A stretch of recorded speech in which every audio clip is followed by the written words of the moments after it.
دكتور مصري عالج ناس كتير عندهم أمراض خطيرة جدا، ومنها أمراض مزمنة مستحيل إنها تتعالج. مش بس كده، ده الناس كانوا بيجولوا من محافظات وبلاد بعيدة جدا عشان يتعالجوا عنده مخصوص. والغريب إن الدكتور ده كان بيعرف المرض اللي عند الشخص قبل ما ينطق بكلمة واحدة. لقوا إيه؟ ده بيعالجه في 5 دقايق بس. ولكن المفاجأة صديقي إن الشخص ده مش دكتور ولا دخل كلية الطب ولا حتى اشتغل في مستشفى ولو ليوم واحد بس. ده كان بيعالج الناس من خلال الجن، وتحديدا جنية اسمها الحاجة.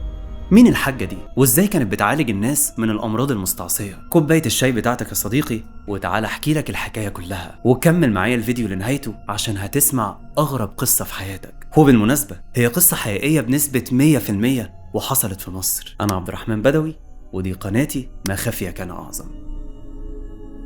في أواخر السبعينات كان في شخص اسمه عبد العزيز مسلم أبو كف، عايش في قرية بسيطة تابعة لمحافظة دمياط، وكل الأهالي بينادوه باسم أبو كف. أبو كف كان معروف عنه إنه شخص كويس وعايش في حاله وما بيعملش أي مشاكل مع حد، ولكن كان شخص انطوائي وما بيحبش يختلط بالناس لأن نفسيته كانت سيئة جدا بسبب إنه اتصاب بشظية في العمود الفقري أثناء حرب الاستنزاف سنة 1967، والإصابة دي اتسببت في إنه يتشل وما بقاش يتحرك تماما، وما كانش بيقدر يشتغل في أي مكان بسبب حالته الصحية. ده غير إنه كان جاهل وبيقرأ ويكتب بصعوبة لأنه خرج من التعليم وهو صغير في تانية إعدادي. ولكن حصلت حاجة غريبة غيرت حياته 180 درجة وخلت الناس كلها تعمل له 1000 حساب. في يوم أبو كف كان قاعد لوحده في أوضته ولقى كوباية المية بتقع على الأرض لوحدها وبتتكسر. في البداية افتكر ان الكوباية وقعت بسبب الهواء اللي جاي من الشباك، بس اتفاجئ بحاجة غريبة جدا. ابو كف لقى الكوباية رجعت سليمة مرة تانية وموجودة كمان على الكومودينو وكأن شيئا لم يكن.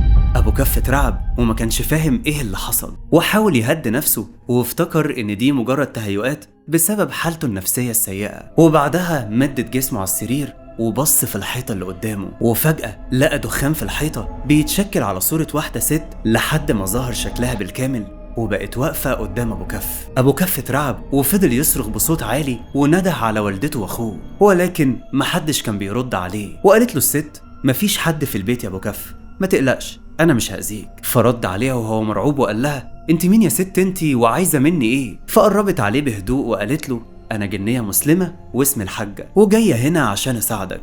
فافتكر أبو كف إنها بتكذب عليه وعايزة تأذيه، وفضل ساكت ومش عارف يتكلم من كتر الخوف. وساعتها قالت له الحاجة أنا ممكن أعالجك من الشلل اللي عندك بس بشرط واحد، ومش هقولهولك غير لما تثق فيا وما تبقاش خايف مني. وبعد ما خلصت كلامها اختفت تماما من الأوضة، وفضل أبو كف مصدوم ومش مستوعب اللي حصل. فافتكر إنه كان بيتخيل وإن كل دي مجرد هلاوس. ولكن تاني يوم لقى الجنية بتظهر له تاني وبتبصله من بعيد وبتمشي من غير ما تتكلم معاه ولا كلمة. وفي اليوم التالت ظهرت له برضه الحاجة كالعادة وفضلت تبص عليه، بس المرة دي أبو كف اتشجع واتكلم معاها وقال لها ايه الشرط اللي انت عايزاه عشان تعالجيني من الشلل؟ فردت عليه وقالت له الشرط ده انك تتجوز بنتي، ولازم تبقى فاهم انك لو اتجوزتها حياتك هتتحسن وهتبقى اسعد راجل في الدنيا. فاتصدم ابو كف من كلامها وقال لها اديني فرصة بس افكر في الموضوع، لانها حاجة غريبة بالنسبة له ان يتجوز جنية. والحاجة ادت له مهلة يومين يفكر، وقالت له هجيلك بعد اليومين دول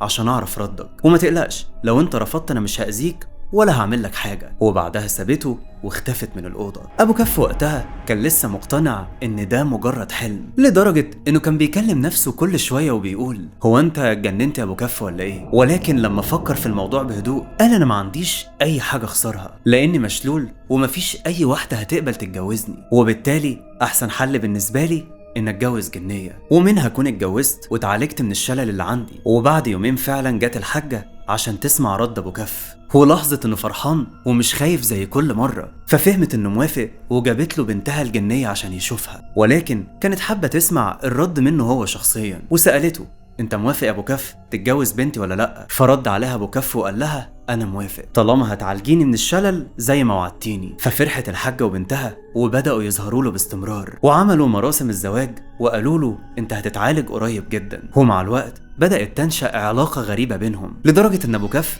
كان كل يوم بيقفل باب اوضته وبيستنى الحاجة وبنتها عشان يقعد يتكلم معاهم. وفي يوم جات له الحاجة هي وبنتها وقالوا له النهارده هتخف يا ابو كف وهترجع تمشي من تاني. ومن بعدها اختفوا تماما من الأوضة. وفجأة حس أبو كف بألم شديد جدا في رجليه، واما داس على الألم بإيديه لقاه انه اختفى، واتفاجئ انه بيقدر يحرك رجليه. وساعتها وقف على الارض واكتشف ان الشلل اللي عنده راح زي ما الحاجة قالت له، وفرح جدا لدرجة انه خرج لوالدته واخوه وبقى بيرقص قدامهم من الفرح وقال لهم انا خلاص خفيت. وطبعا هما الاتنين كانوا مصدومين ومش مستوعبين انه خف وبقى بيقدر يمشي، لان الدكاترة قالوا له ان حالته ميؤوس منها ومستحيل يخف نهائي. بس على الرغم ان ابو كف خف من الشلل ده الا انه برضه فضل منعزل وقافل على نفسه الأوضة، وكل يوم بيستنى الحاجة وبنتها الجنية عشان يجولوا وبيقعد معاهم بالساعات. وده خلى أهله يستغربوا الموضوع، لأنه كان المفروض ينزل يشتغل أو يعمل أي حاجة مفيدة في حياته، فقرروا إنهم هيتصنطوا عليه عشان يفهموا هو ليه بيقفل الأوضة على نفسه وبيقعد فيها بالساعات. فسمع أبو كف وهو بيتكلم مع شخص مش موجود، هو بيقول إنه مبسوط جدا بجوازه من الجنية، فافتكروا إنه اتجنن وبيكلم نفسه عشان لسه مش مصدق إنه خف من الشلل. وفي يوم الحاجة اتكلمت مع أبو كف وقالت له أنا قررت إن أشغلك معايا وهخليك تساعد الناس يتعالجوا من الأمراض اللي عندهم زي ما عالجتك بالظبط من الشلل. فوافق أبو كف بدون أي تردد وقال لها أنا مستعد أعمل لك أي حاجة تطلبيها عشان بس أردلك الجميل بتاعك، قوليلي أعمل إيه بالظبط وأنا من إيدك دي لإيدك دي. فردت عليه الجنية وقالت له أول حاجة لازم تعملها إنك تأجر شقة عشان تستقبل فيها الناس اللي المفروض هتعالجها، ولازم الشقة دي تكون في محافظة تانية محدش يعرفك فيها عشان هتعمل نفسك دكتور، لأن لو عرفت حد إنك مش دكتور هيفتكر على طول ان انت دجال او مشعوذ. فاقتنع ابو كف بكلامها وقال لاهله انه هيسافر لمحافظة القليوبية عشان جاي له هناك شغل حلو وفلوسه كتيرة. وبالفعل سافر للقليوبية واجر هناك شقة في شبرا الخيمة، وعمل الشقة دي عيادة لعلاج المرضى، وبدأ يمارس مهنة الطب مع انه اصلا مش دكتور. وكانت الحاجة بتساعده وبتقوله على تشخيص المرضى اللي بيجوله، يعني كان اي مريض بيجي لابو كف كان بيقوله تشخيص حالته وهو حاسس بايه من قبل ما المريض يتكلم، وده اللي خلى المرضى ينبهروا بيه وكانوا فاكرينه دكتور شاطر جدا. وفي خلال فترة قصيرة قدر ابو كف يعالج ناس كتير من امراض مستعصية والشفاء منها نسبته لا تتعدى 1%، زي مرض السرطان وامراض الكبد والكلى اعاذنا الله واياكم من شرها. وكمان عالج ناس مشلولين وخلاهم يمشي على رجليهم من تاني، وكل ده بمساعدة الحاجة اللي كانت معاه طول الوقت وبتقوله يعمل ايه بالظبط. والاغرب من كده ان ابو كف كان بيعمل عمليات جراحية في العيادة بتاعته وكلها نجحت بنسبة 100%. وطبعا يا صديقي هتفتكر ان ابو كف ده نصاب وبياخد من الناس فلوس كتير قوي في مقابل علاجهم، لانه اكيد مش هيعمل كل ده لله في لله كده. ولكن خليني اصدمك واقولك ان ابو كف كان بياخد مبلغ زهيد جدا وهو ربع جنيه بس في الكشف. اما العمليات الجراحية فكان بيعملها ببلاش وبدون ما ياخد ولا مليم، وده خلى شهرته تزيد وناس كتير قوي بقوا بيجوله من محافظات بعيدة جدا عشان يتعالجوا عنده، واتسمى باسم الدكتور المعجزة. وفي سنة 1980 في شخص مريض سمع عن أبو كف وراح له العيادة عشان يتعالج، وكان عنده مرض القولون العصبي. واتفاجئ ان أبو كف بيشخص حالته بدون ما يحط السماعة الطبية على بطنه وقال له انت عندك القولون العصبي. فاتصدم المريض وقال لأبو كف انت شكلك كده دجال، وسابه ومشي. ولأن المريض ده كان متعلم حس ان أبو كف بيستعين بالجن لعلاج المرضى وقرر يبلغ عنه. وفعلا الشرطة قبضت على أبو كف، واما عملوا عنه تحريات اكتشفوا اصلا انه بيمارس مهنة الطب وهو مع الاعدادية. وفي التحقيقات ابو كف قال لوكيل النيابة انا فعلا مش دكتور، بس في جنية مسلمة اسمها الحاجة بتساعدني في علاج الناس، والدليل على كلامي ان في ناس كتير اتعالجوا من امراض مستعصية ومفيش دكتور عارف يعالجهم. ولكن وكيل النيابة ما اقتنعش بكلامه ووجه له تهمة ممارسة الطب بدون ترخيص. وبعد مدة طويلة من التحقيقات أبو كف أخذ براءة من كل التهم المنسوبة إليه، لأنه ما خدعش الناس بغرض التربح، خصوصا إنه كان فقير وما عندوش أي أملاك. وأما الصحفيين سألوه عن إحساسه بعد ما خد البراءة رد عليهم وقال لهم أنا كده كده عارف إن كنت هاخد البراءة، لأن الحاجة كانت دايما معايا وكانت بتقول لي ما تقلقش أنت هتاخد براءة.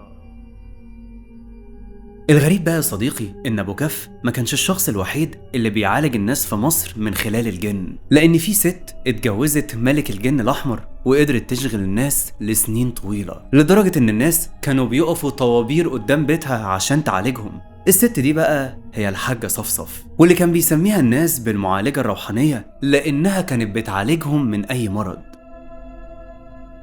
سنة 1940 وتحديدا في مدينة المنصورة كان في بنت اسمها صفصف عايشة مع والدها القاضي اللي اسمه محمد حسن. صفصف كانت بتعاني من مرض غريب بيخليها تحس بشلل مؤقت وعجز تام عن الحركة، واحيانا كمان بيحصل لها تشنجات ونوبات صرع. واما ودها والدها للدكاترة عملوا عليها فحوصات كتير جدا، بس اتفاجئوا انها كويسة وما عندهاش اي حاجة. فاستغرب والدها لان مفيش حد عارف يشخص حالة بنته ويعالجها. وفي يوم اتوفى والدها والمرض بدأ يزيد يوم عن يوم عند صفصف، لدرجة انها احيانا ما كانتش بتقدر تمشي ولا تتحرك، لحد ما جت واحدة قريبتها واقترحت عليها انها تسافر القاهرة وتروح لمعالج مشهور اسمه احمد فهم ابو الخير. وبالمناسبة ده ما كانش دكتور ولا حاجة، هو مجرد كاتب ومترجم وليه كتب كتير عن العلاج الروحاني. المهم ان صفصف راحت له فعلا عشان تتعالج عنده، وقال لها الدكتور انا هعالجك باذن الله من خلال العلاج الروحاني. وفعلا قدر الدكتور في فترة قصيرة جدا انه يعالجها، وحس ان صفصف